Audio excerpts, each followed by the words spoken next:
আসসালামু আলাইকুম প্রিয় দর্শক শ্রোতা, ভিডিও দেখছেন কিয়ম কোরআনিক মেসেজ ইউটিউব চ্যানেল থেকে। আশা করি আপনারা সকলেই ভালো আছেন। আজকের প্রসঙ্গ, অনেকেই জিজ্ঞেস করছেন যে হাদিস মানলে কি আমরা কাফের হব। আমি কোরআনের রেফারেন্স দিয়ে আপনাদের উত্তর দিচ্ছি, তবে কোনো ব্যক্তি সমাজ গোষ্ঠীকে হ্যাঁ প্রতিপন্ন করে না, কোরআনের রেফারেন্স দিয়ে তুলনামূলক আলোচনা করছি। আল্লাহ কোরআনে সূরা আনামের 153 নম্বর আয়াত এবং সূরা ইউসুফ 40 নম্বর আয়াত সুস্পষ্ট বলেছেন যে শুধু কোরআন মানতে হবে। আল্লাহ যেহেতু বলছে শুধু কোরআন মানতে হবে, তাহলে কোরআনের বাইরে গিয়ে যদি কোনো কিতাব মানেন, মানব রচিত কোনো হাদিস মানেন, কোরআনের সাথে সাংঘর্ষিক হাদিস মানেন, কোরআনে জানেন সেটা মানেন, তাহলে কাফের হতে হবে। তার মানে সুস্পষ্ট, হাদিস মানলে কাফের হতে হবে। এই প্রচলিত সমাজে আমাদের মোল্লারা যে হাদিসের গ্রন্থের কথা বলছেন, সেগুলির মধ্যে 3.5 লক্ষ হাদিস জাল তারাই বলছেন। আমাদের জীবদ্দশায় আমরা খুঁজে পাবো না কোনটা জাল কোনটা জয়ী, এবং কোনটা কোরআনের সাথে সাংঘর্ষিক কোনটা সাংঘর্ষিক নয়। যেহেতু আল্লাহ এখানে বলছেন শুধু কোরআন মানতে হবে, সুতরাং আপনি নিজের ইচ্ছায় জামালায় যেতে পারবেন না। যদি যান তাহলে কাফের হবেন, অর্থাৎ আল্লাহর বিধানের বাইরে যদি কোনো বিধান মানেন তাহলে কাফের হতে হবে। জালিকাল কিতাবু লা রাইবা ফিহি হুদাল লিল মুত্তাকিন, আল্লাহ বলছেন মুত্তাকিনের জন্য এই কোরআনই নির্দেশনা।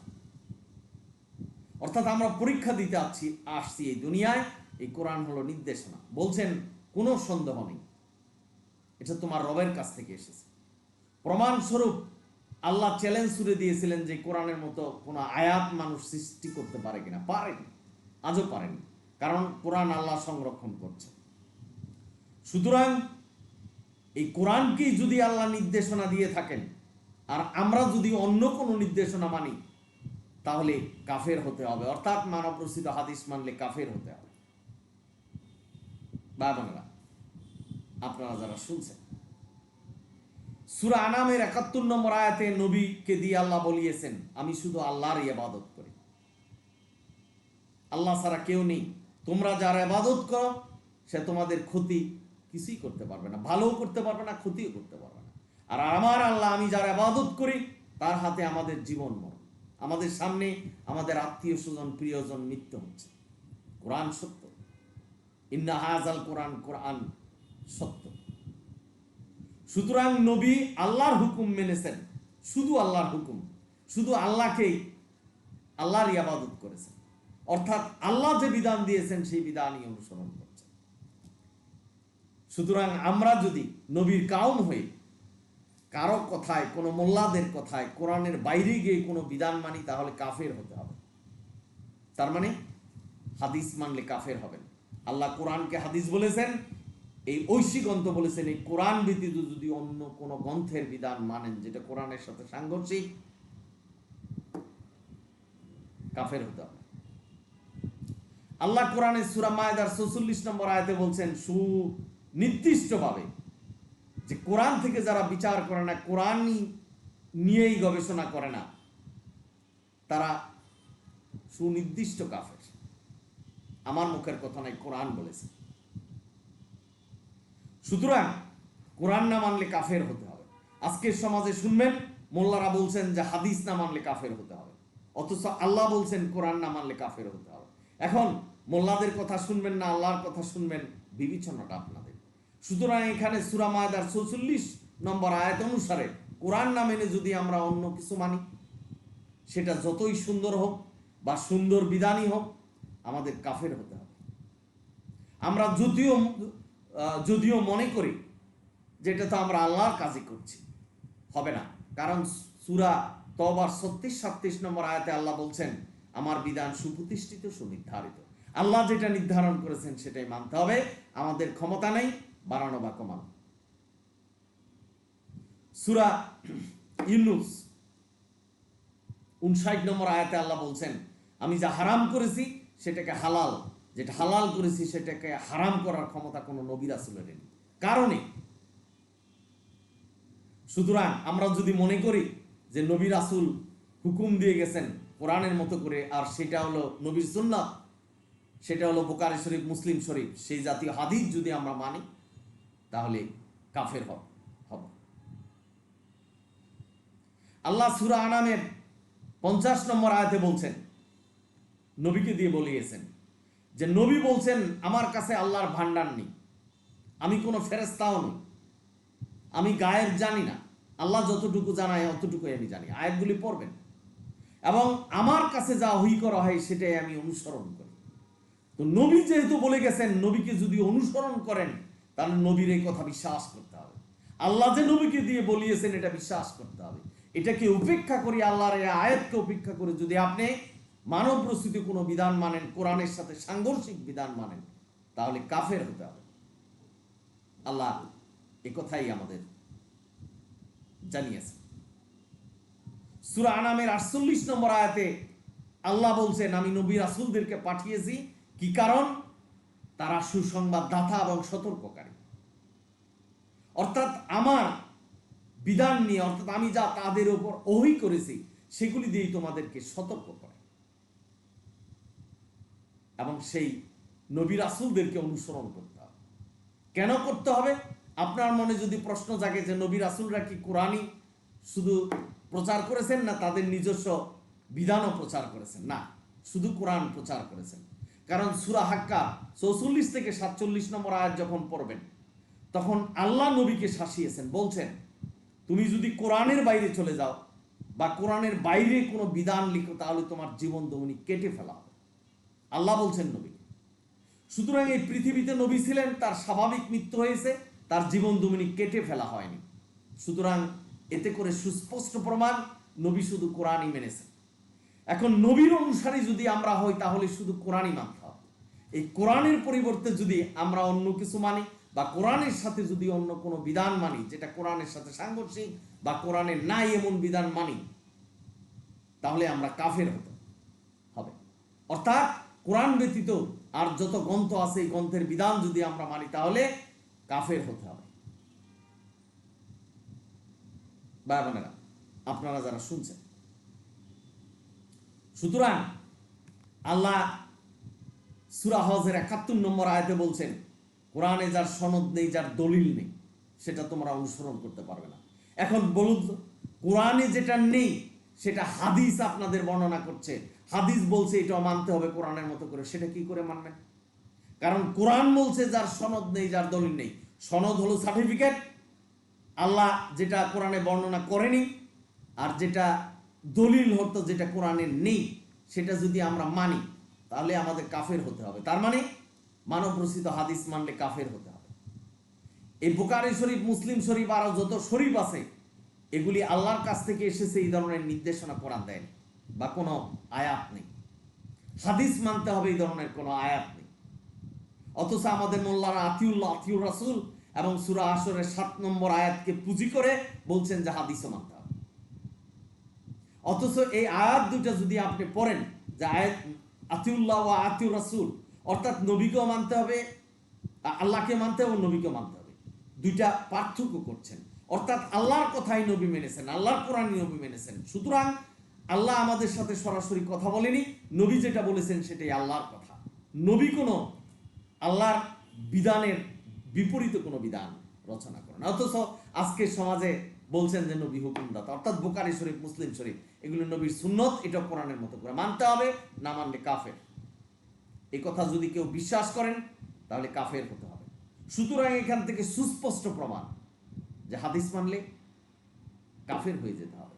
আমাদের মোল্লারা যতই চিল্লাচিল্লি করুক যে হাদিস না মানলে কাফের, কিন্তু হাদিস মানলে কাফের হতে হবে, এটাই কোরআন বলেছে। আমি কোরআনের রেফারেন্স দিচ্ছি।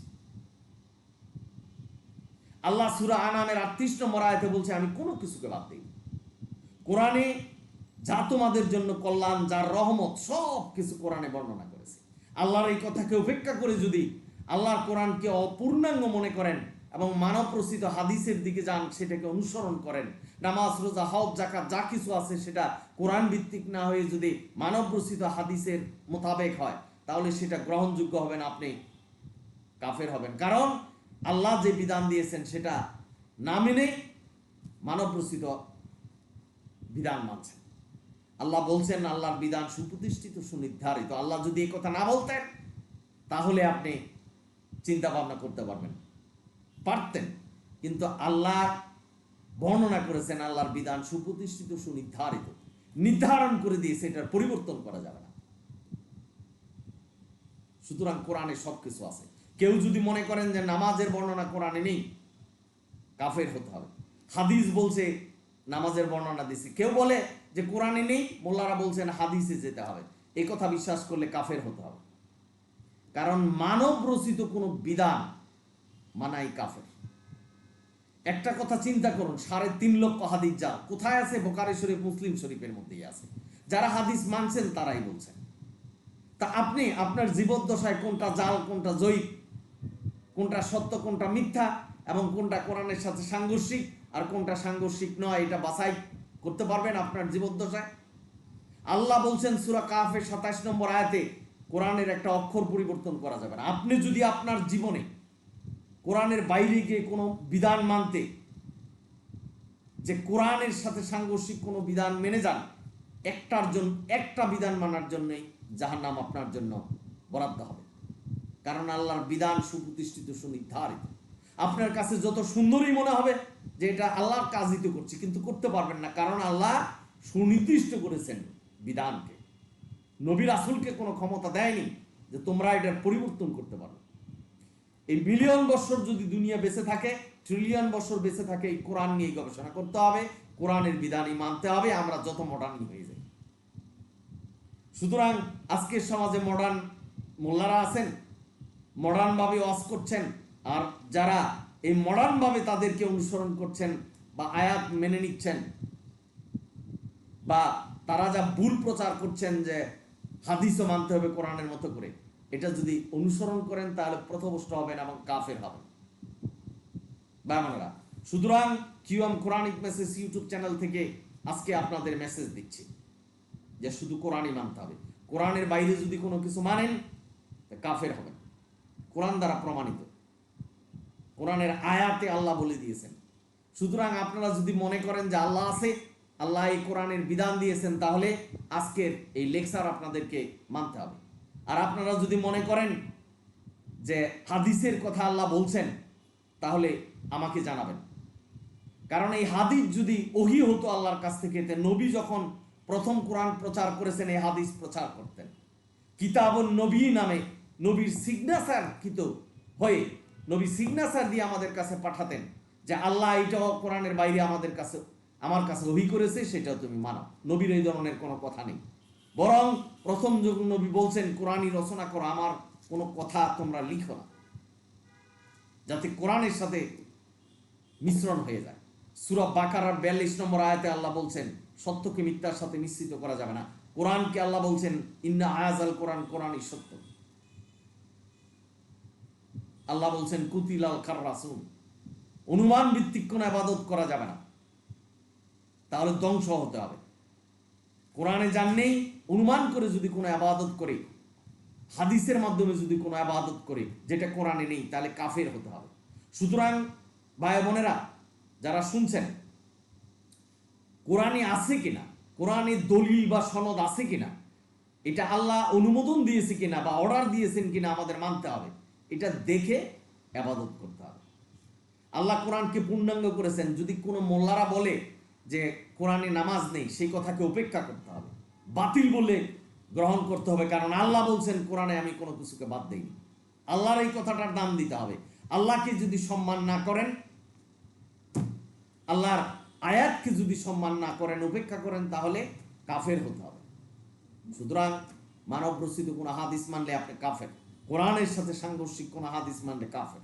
কারণ যারা কিতাব লিখেছে তারাই বলে গেছেন, যারা বুখারী শরীফ, মুসলিম শরীফ লিখে গেছেন, তারা বলছেন কোরআনের সাথে কোনো সাংঘর্ষিক হাদিস যদি আমার রচনায় থাকে সেটাকে ফেলে দাও। আজকের সমাজে বুকে টেনে ধরে সেই সব হাদিস মানুষকে জোরপূর্বক মানাচ্ছেন। সাবধান হতে হবে ভাই। দুনিয়া ব্যবসা বাণিজ্য করার জন্য আমরা পরিশ্রম করছি, আল্লাহর জান্নাত পাওয়ার জন্য কোরআনে কি আছে, কি আমাদের নির্দেশনা দিয়েছেন, সেটা জেনেই আমাদের আবাদত করতে হবে। কোনো মোল্লাদের অনুসরণ নয়, আল্লাহকে অনুসরণ করতে হবে। সালামুন আলা মোহাম্মদ নিজে কোনো বিধান দেয়নি, কোনো নবী রাসূলই দেয়নি। সালামুন আলা আদম থেকে মোহাম্মদ পর্যন্ত কেউই বিধান দিতে পারেনি। আল্লাহ যে বিধান দিয়েছেন যে নবীর উপর, সেটাই আমাদের বিশ্বাস করতে হবে। সুতরাং আশা করি বুঝতে পেরেছেন যে মানব রচিত কোরআনের সাথে সাংঘর্ষিক যদি কোনো কিছু মানেন, কোরআনের নাই এমন বিধান যদি মানেন, তাহলে কাফের হতে হবে। মানব রচিত হাদিস মানলে কাফের হতে হবে। আশা করি বুঝতে পেরেছেন। সকলেই ভালো থাকুন, সুন্দর থাকুন। যদি ভিডিও ভালো লাগে সাবস্ক্রাইব শেয়ার করবেন, এটা আমার অনুরোধ, মানুষকে জানাতে হবে। বিদায় নিচ্ছি আপনাদের কাছ থেকে আজকে। অনিল হামদুলিল্লাহ রাব্বিল আলামিন।